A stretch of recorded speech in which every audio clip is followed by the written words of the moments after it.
Coming up on episode 91 of Creative Writing, I'm talking about what to do if your launch doesn't go as expected.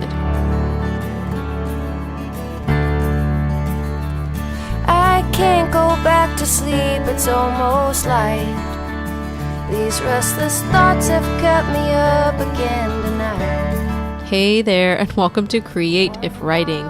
I'm your host, Kirsten Oliphant, and you are in the right place if you are a writer, blogger, or creative trying to build an online platform without being smarmy. And every time I say this, I just keep thinking about how we need t-shirts, 100% smarm free or non-smarmy. So I need to get on that because I think that'd be really fun. Would you guys buy a t-shirt? You have to let me know. Let me know in the Facebook group or tag me on Twitter or something if you would buy a smarm-free t-shirt, because I think that would just be fantastic. Spread the smarm free.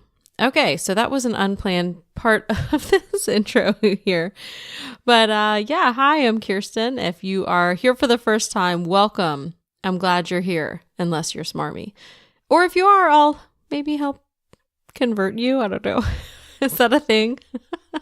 And if you're here for the 91st time, I'm glad you're here too.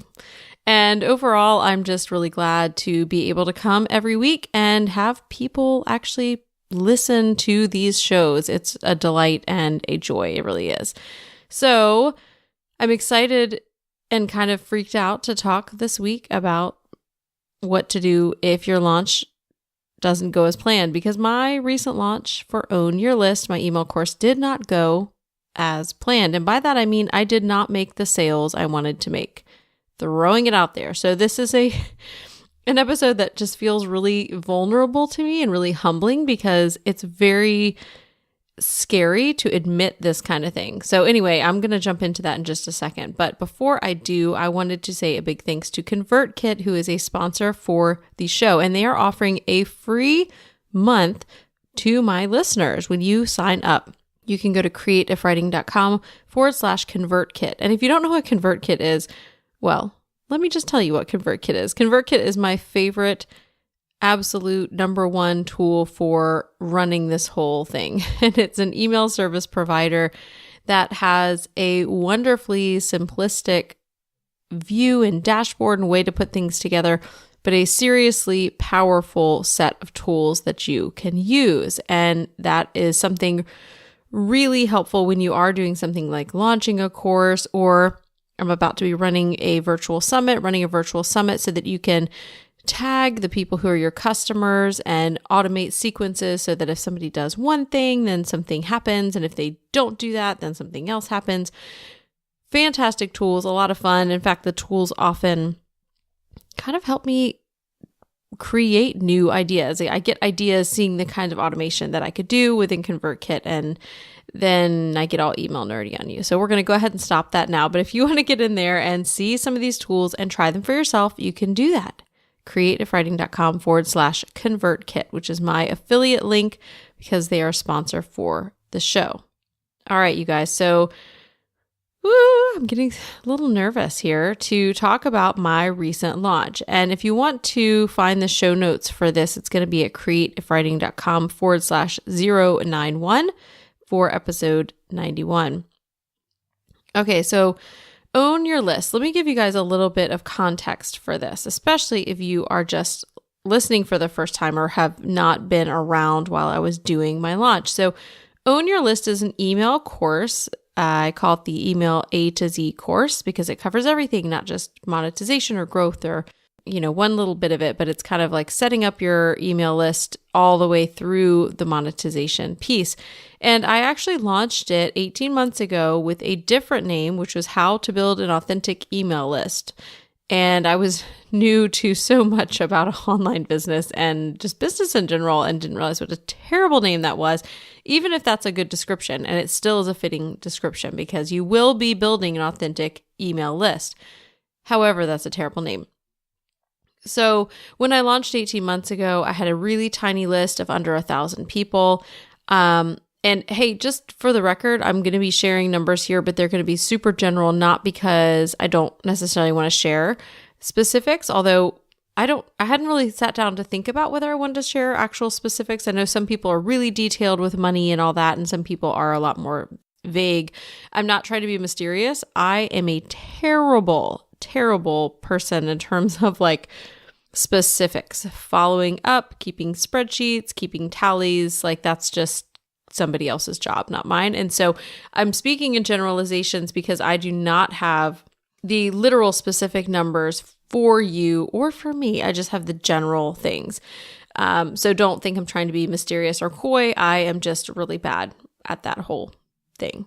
Okay, so when I launched a year and a half ago with this terrible name, here are some of the things about the course. First of all, I built it on a WordPress page. The entire course was on one page, and it was mostly written. I made it really pretty. I had some cool short code plugins, and you could click things to expand, so it looked really streamlined and pretty, but it had a lot of things going on the page, and it really was like one page of written content. And I hadn't taken a lot of courses, and I think the ones I had taken were written, so I didn't really know that at that point most courses actually were video, or a lot of people tended to expect or like that. Nobody complained, but it was just something like, as I continued to take courses, I was like, oh, I probably should have had some videos in there. I did have some exclusive video interviews with a few people, like Ramsey from Blog Tyrant. He did an exclusive interview, which is still in the new course, actually, about how he uses email. So that was really fun. And there were some audio things in there, but mostly it was, just a written course. And I sold, I believe, between 12 and 15. I did a couple live webinars, and I really didn't sell any live, which maybe one or two. And it really freaked me out because at the time I was just learning about webinars. So even more backstory, I started the Creative Writing Podcast, didn't really realize what it was going to become. And then I started kind of diving into this whole entrepreneurial world and online courses and training. And a year and a half ago to 2 years ago, when I started learning about all this, it was pretty new. Not pretty new. I should say that, but it really wasn't. This is not a new thing.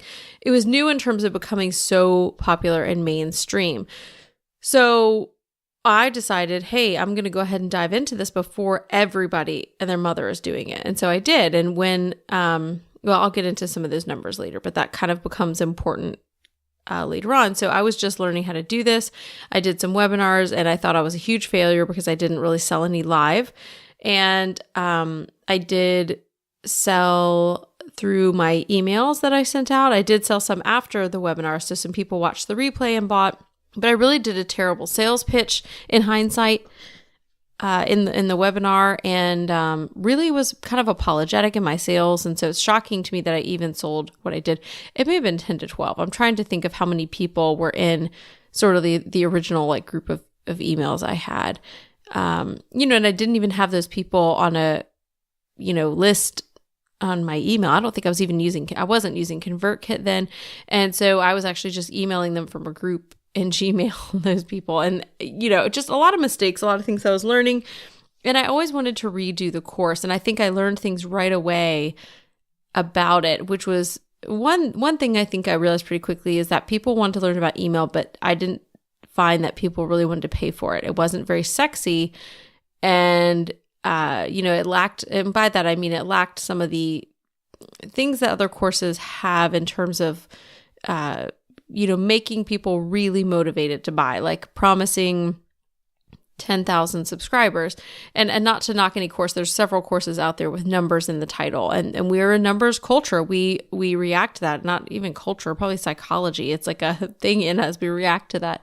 Or promising that you'd make money and things like that. And the monetization piece in the course back then was very, very thin, not very good at all.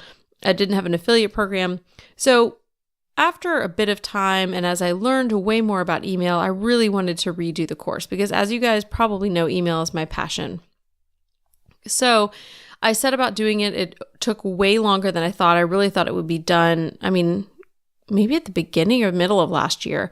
And again, I'm glad it wasn't because there were so many things that I learned in between. And I think the course is much better for the break, I guess, or for how long it took. And so I built something that I am really, really proud of. So I'll say that before I talk about the failure part. So I created something I was really proud of, but I also had a feeling like it may not be the most validated idea. And by that, I mean, I did not go out and say, hey, what does everybody else want to learn? I created this course because I was interested in this. I wanted to teach on this and I felt like I could. And I did not go out and figure out what everybody wanted in my audience and kind of validate the idea in that way, like to see if people would buy. So I do think I actually did sort of pre-launch the course. Like I had not quite finished it when I launched. So it was sort of validation the very first time. Okay, so let's talk about what happened. This time I really expected, because the course was so much better, I am so much better at writing sales copy and emails, at creating things. I knew what kind of great content. I believed in the course a lot more, I'll say. So I was very passionate and happy to talk about it because it's a really good course. And I've taken a lot of courses now, so I feel like I have kind of more knowledge of like how it stacks up. And I just was really excited, and I knew a lot more tools and tricks. My email list is about 4 or 5 times what it was back then. And so I just really hoped for a really awesome launch. And I didn't have huge expectations. I think my goal was I really wanted to make $5,000. And I sort of thought, and that's not really super high when you consider online courses these days and what people like to brag about. And when all is said and done, I think I made about $1,800 in sales. And you know what? That is nothing to sneeze at, especially when you consider like this is a course I can keep selling. And it was like a week's time making $1,800. You know, I talked to some of my friends who are not doing what I'm doing, and they were like, that's awesome. But when you're in the online business kind of world, that's just a tiny amount, and it's kind of frankly embarrassing. So, you know, I even debated about, am I going to come on here and talk to you guys and say exactly how much I made, or am I going to not share that number?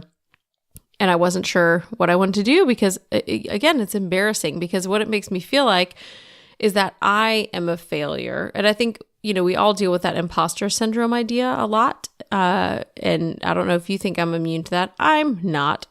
So whenever I have these, you know, setbacks and things that like this don't meet my expectations, it's super disappointing and hard to admit to myself, much less to you guys, because I think, what if they judge me on that? What if they stop listening to my podcast or coming to my trainings because I didn't sell what I was going to sell in my course? What if they stop believing in the things that I'm teaching because I didn't sell what I wanted to sell in my course? And, you know, maybe that's true. Maybe for some of you out there, you're like, okay, peace out. You know, we're going to go on to somebody that's making the 6-figure launches. And I understand that, because it is really good to learn from the people who are super successful. But the other thing I want to say, and why I really wanted to share this, even though, again, like it's really making me uncomfortable and nervous to say this to you guys, I don't think anyone is saying this. I don't hear people talking about this. And yet I know that people are having this experience. I know that people are having less than stellar launches. I know that people are having launches and not selling anything.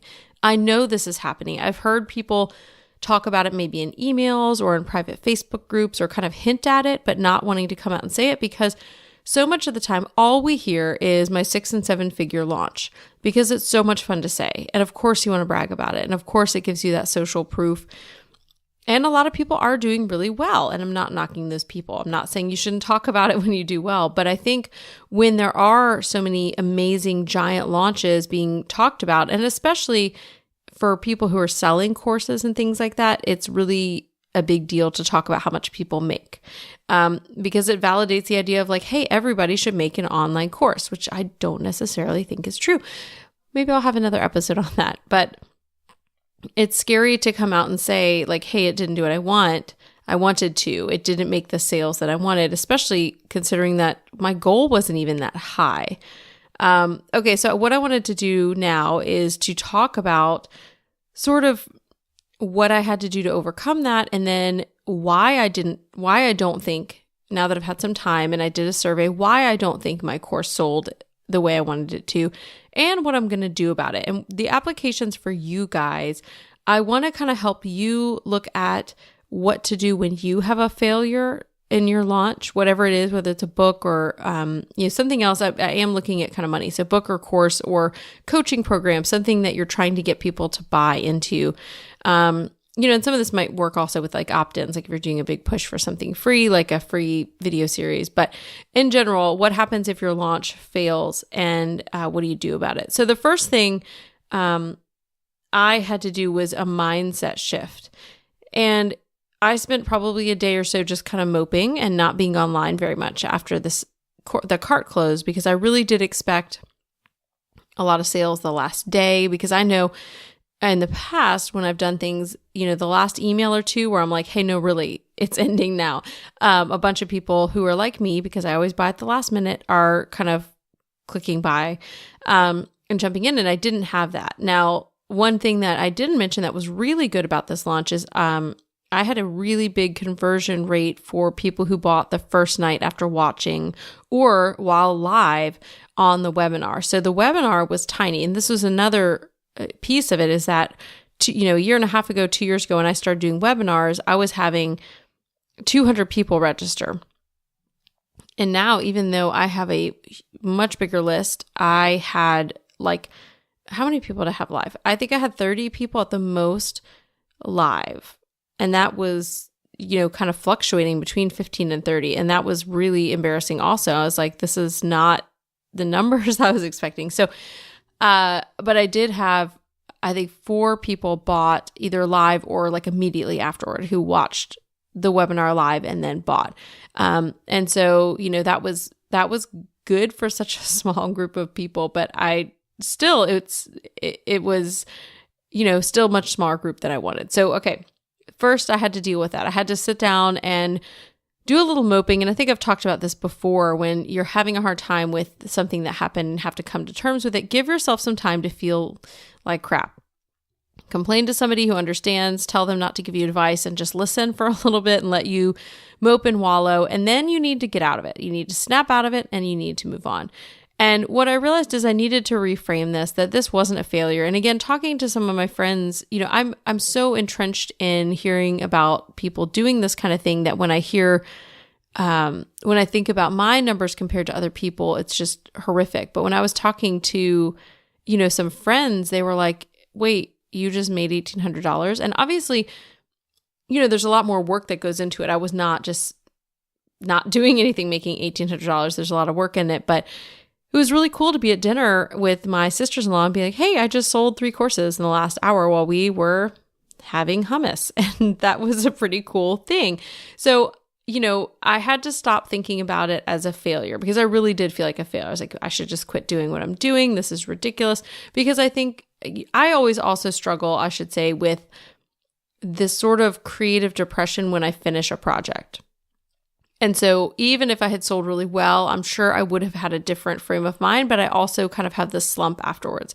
So combine the creative slump with the sales that I didn't want. And it was just kind of like this day of like, I don't want to show my face in my Facebook group because I feel like a dummy. I feel like an imposter. I feel like a failure. Why won't anyone buy my course? Woe is me.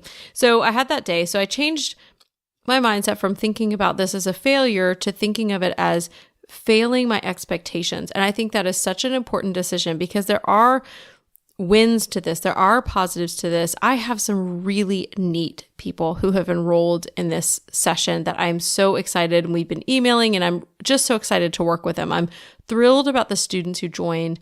I'm thrilled about some of the emails I got from people who talked about joining that I didn't even know were on my email list, that I'm like, I look up to you. Are you on my email list? This is kind of crazy that you're talking to me and asking questions about my course at all. Like, what is going on? So there were some really neat things. I'm super excited to see what people are going to do in this course. And I've already had really great feedback from people who, just today I got a message that, one of the people who is in the course, she said that one of the things that I said and one of the questions that I asked, she said, I've never thought of this. This changes everything. You're a genius. And I was like, thank you. Because again, it's just really hard not to, I don't know, not to feel like a failure. Again, not to feel like a failure and an imposter. So it's really important to think about it as failing expectations, not as a full failure. And there is such an important distinction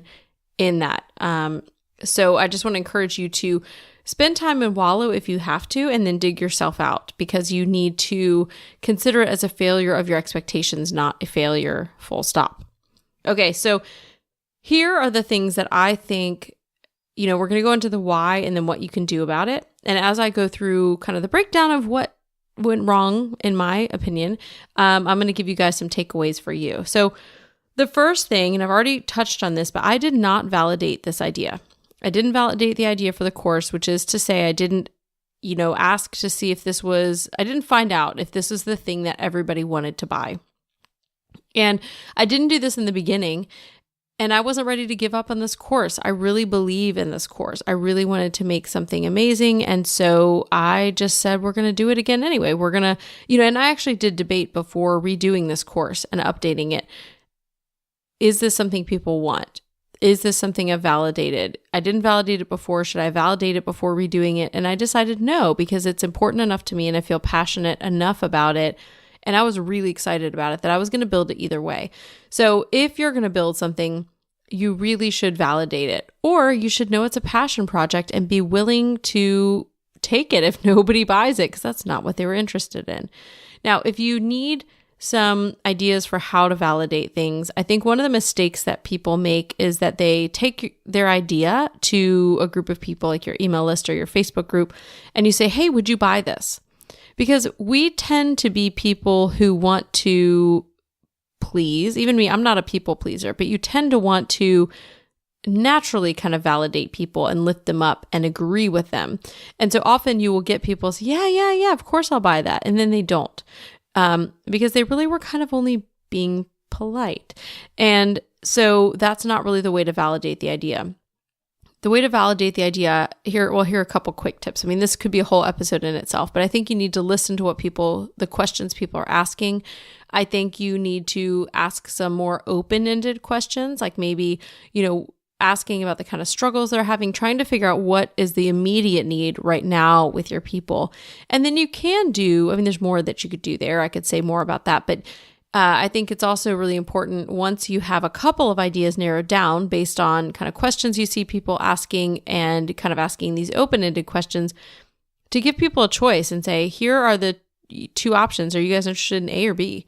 And kind of see what they actually say. Then the other thing is, and there's debate on this, but I think pre-launching something you haven't fully made yet is a good idea. And I know that recently Amy Porterfield in an episode about courses talked about how you shouldn't do this, and other people like David Siteman Garland say you shouldn't do this, but I think it's a really important thing, because before you spend all the time building out a course, it's really important to know that people will actually put their money where their mouth is, because it's one thing to say, hey, will you buy this when it's done, and have all your people say, yeah, and then not have them buy, versus saying, hey, do you want to buy into this? And having them actually put their credit cards down. Now, the hard thing about that is then you have to actually do it. And otherwise, you're going to totally break the trust of your people and everything else. So I would say I wouldn't have nothing done. I would have like the plan, the outline, maybe even some of the content done, but maybe the full course isn't totally done yet. Maybe you haven't fully, committed in terms of how much time and energy and effort you've put into the course before you validate it.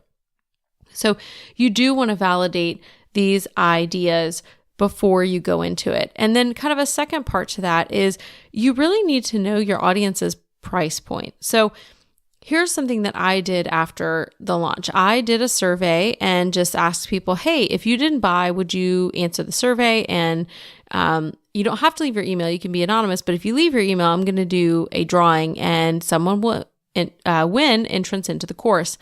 And that really helped because it was people who cared enough that they actually might have wanted the course.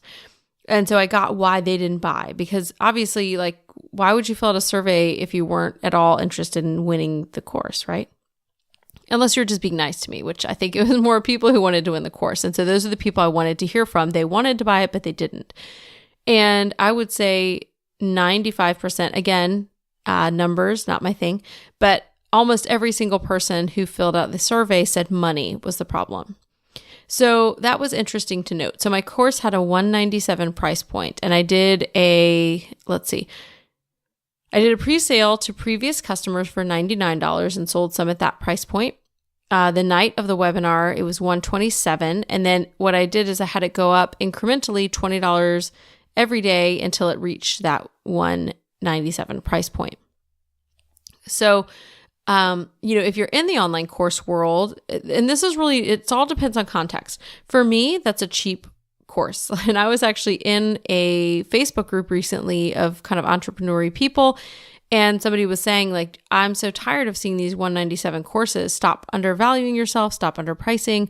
You guys can't make a living selling these cheap courses. And so this was kind of considered cheap to the people there, versus the answers I got in my survey, which were a lot of people saying, this is too expensive. This is too expensive. I have only paid before, this is kind of what someone said, I'd only paid before for $40 or $50 courses. Now, I was really interested in that because I don't ever see any of these $40 and $50 courses, or if I do, it definitely is not the scope of what my course is. In fact, I feel like, having taken some courses that are even higher priced, that this one could be priced higher. And I chose to price it this way because I know that a lot of the people on my list have kind of let me know that they are more in the starting out bracket in terms of investing. And so to me, $197 was a reasonable amount. To a lot of my audience who wanted the course, at least to the people who filled out the survey, the price really did matter. Now, here's a caveat to this. And I do think I'm not alone in this. First of all, I actually follow someone that I respect a lot, and she sent out an email after launching like a $300 course and just kind of apologized and was like, you know what, this is not fit the culture of you guys. This does not fit the culture of my audience, and I'm sorry that I did this. And I don't feel like she needed to apologize, because there probably were some people in her audience that I know people did buy it. And, because I saw that people bought it and talked to her about this, but she felt like the majority of her audience kind of was frozen out by this price point, that it wasn't the right one. And so I thought that, I know that other people are dealing with this as well. But one of the things is that sometimes what people say and what they mean are not the same. So a few of the people that said they didn't have the money, that the money was the issue, also said that they had too many courses they'd already bought. So maybe they meant they don't have money right now. But what I think, if you really cut through it, is I have the money, but I don't feel motivated to buy this particular course. Like, your course is not getting me to buy. So again, back to that validation of the idea is that you're not going to feel like you have the money if it's not something you need. If you feel like it's something you need, unless you're really struggling to pay the mortgage, $197 is something you can do.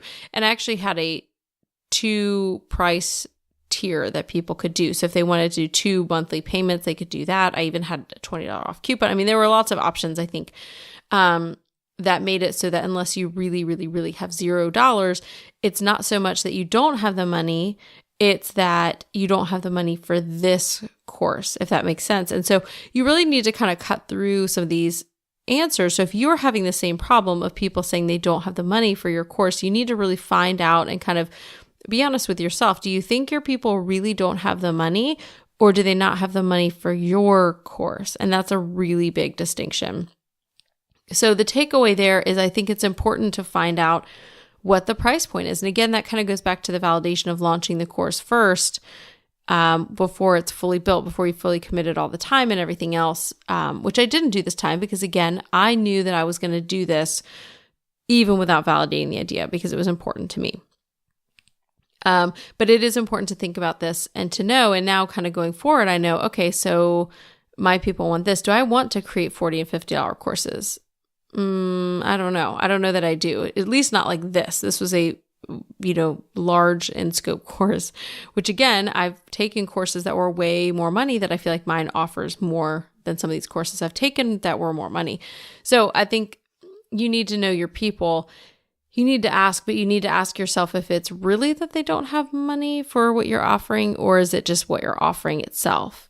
And so that's something important to ask yourself. And then try to think about, okay, from here on out, what am I going to do about this? Am I going to create things that serve my people and serve their, $40 and $50 budgets? Or am I going to keep the people that I have, but also try to attract some people who are more at a place that they can invest? And so that's something I'm thinking about as I move forward. Okay, so the next thing, we've talked about validating the idea, making sure the price point fits your audience, and then this one. So this is the third kind of reason my course failed to meet my expectations, in my opinion, and also for you guys, what you can do about this. I don't think I fully explained well the benefits or features. Now, let me explain the distinction between those two about the course. So the benefit is kind of like the transformation. It's going to be like what, the course takes you from point A to point B. What is it going to do for your life? How is it going to change you? The features are things like it has X number of modules. It's a video or audio course. Here's exactly what you're going to get. It's self-paced versus not. It's going to be on this platform versus here. You're going to get it in an email. It's explaining all of the nitty-gritty details. So both of those things are important. I think a lot of times what sells the course for people is the benefit. For me, often it's the features, because I'm kind of like, I know exactly what I want. And if I see something that has what I want, then that's going to get me in. So recently there was I'm trying to think what topic it was. There were a few things I knew I wanted to learn this year, Facebook ads being one of them. But there were a few other things that I'd really like to learn because I'm always learning. And I remember seeing a course that looked really interesting. And then I kind of looked in more detail and it had I don't know how many modules, 18.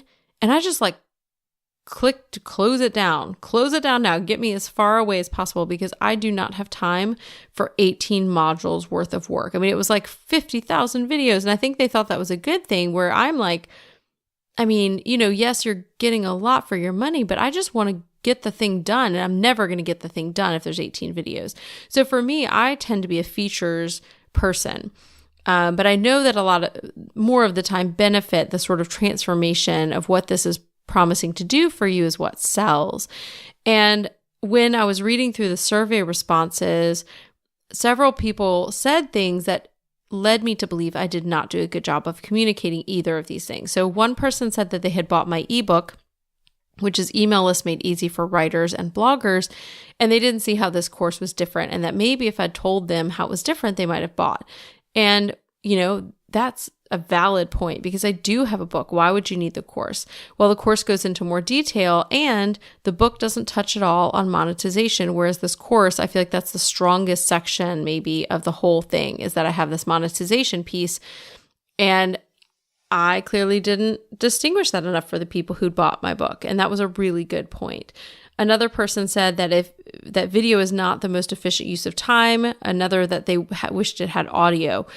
And every module does have video and audio. I made, because I'm a podcaster and I can edit audio, I created an audio for each video. So I clearly didn't explain that to people either, because several people mentioned that. And, the audio you can speed up a little bit. I use Vimeo and they do not have the playback speed option. But it's more important to me I want to protect the videos versus having them just on, YouTube as unlisted. I would rather have them be on Vimeo. So I did not explain very well the benefits or the features, because I didn't show people kind of what would happen, what would be the results. And I know that one of the reasons that I steer clear sometimes of the benefits is I don't want to be the person that's over promising. This course is going to do this for you. It's just really difficult for me. And maybe there's a place where I'm going to grow into that a little bit better. But I think I see so many people over promising things that it just makes me so wary. It just makes me want to step way back. And so sometimes I do shy more away from that and being, bold about what my course is going to do for you, because it's just, I see so many people doing that and I feel like it's not true. And I don't want to be that person, and I should have let other people speak for me. I had some really great testimonials that I put in one of the webinar workshops I did, but I didn't put them on the sales page for the course itself. So I didn't put them in the emails that I was sending out. So I think that's a really important thing, is that you need to make sure that you are explaining the benefits and the features. And I know when I sold the course the first time, I didn't explain benefits at all because I didn't understand that was a thing. And so I literally when I was selling, I'm like, this is your course. It has 5 modules. Here are the names of the modules. And again, shocking that anybody bought at all with that. So it's important to explain those and make sure people understand. Another aspect, so this is the 4th kind of reason I think my course didn't sell. Some of it has to do with timing. And this may sound like a cop-out, but let me just share with you some numbers and changes I've seen. So around 1.5 to 2 years ago, when I started first doing webinars, like I mentioned, there weren't as many people doing them as there are now. Like the big names did them, but not all the smaller people like me, not all the just regular Joe bloggers. So I wanted to be one of the first, and kind of was one of the first people I knew personally who was doing webinars in this way, other than like big people like Amy Porterfield and, a lot of the big names. And so for me, it was a really brave thing, and it was not hard to do. It just took some kind of guts to just be like, I'm going to do this. And here we go. The tech was really the biggest issue. But 2 years ago when I started doing these, or I guess it was somewhere between 1.5 and 2 years ago, there really weren't as many as there are now. I mean, now every other thing in my Facebook feed is like an advertisement for a webinar. And so it really has changed. The other thing was the promotion for webinars. So it's really crowded now. Whereas it was not as much last, 1.5, 2 years ago, but also you could promote in Facebook groups in a way that you can't now. So what I mean by that is people were leveraging Facebook groups to grow businesses and do things and to connect and promote things, but they were not nearly as self-promoty as they are now. There was a lot more space to just go into a Facebook group, and I think I emailed admins and just said, hey, I've got this really cool workshop coming up. Would people want to learn how to use MailChimp? And the Facebook group owner said yes. And so I would promote this in tons of different blogger Facebook groups. And so my signups were much bigger because first, the Facebook groups weren't already crowded with people doing webinars. And then also you could post a lot more promotional stuff in Facebook groups back then because it wasn't as common of a practice then. And so those things really do matter. We are in a much more crowded space also with courses being offered. And so I think those things do have an impact. I don't know that they have as much impact as some of the other factors because courses are still selling, webinars are still getting packed out. But I do think we are on the cusp of moving to something else because the market is so flooded with those things. I'm not always the most innovative to know what those things are, but I do think that it's time for new things to start working because, I don't know, workshops and webinars are just fading. And, if you're someone out there who's like, no, my webinars are full. Yes, they may be. They are still working, but it's so flooded now that it's just very different. And I can say that knowing that my list was like, 500 people and I would get 200 people to sign up for a webinar. So that's very different than today where I have a list of, over 3,000 people and like 30 people show up, and I actually planned the webinars also around the content people said they wanted. Now, way more people than that watch the replay. And I think that's another thing too that has changed. We all know there's a replay. And so the urgency to actually show up live is not there.